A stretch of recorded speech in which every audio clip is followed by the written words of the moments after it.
Hello Divorce, we're seeing a surge of very short marriages ending right now. People feeling burned, embarrassed, realizing that the person they married wasn't who they thought they were. And there's usually this quiet thought underneath it all, like, I already made a mistake. I don't want to spend thousands of dollars fixing it. I just want out. If that's you, pause for a second.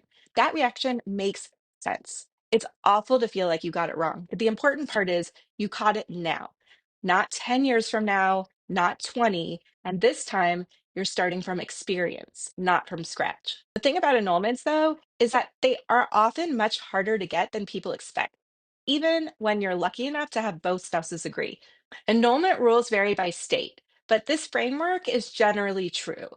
An annulment means that the court treats the marriage as if it never legally existed. There are two types. First, there's void marriages.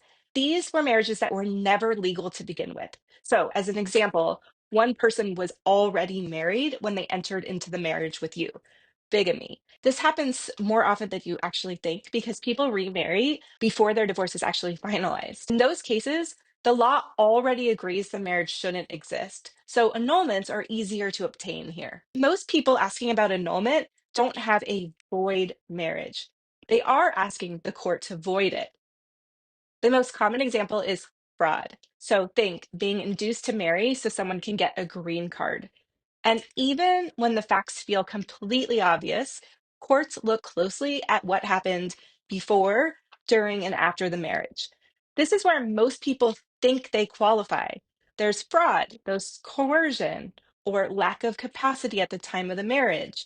But in reality, voidable annulments are much harder to get and very hard to prove.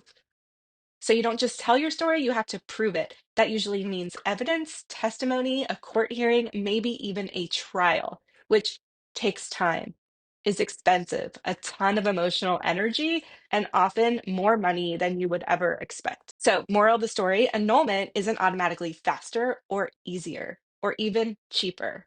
For many people, a clean, well handled divorce is actually the steadier, more predictable, more affordable option.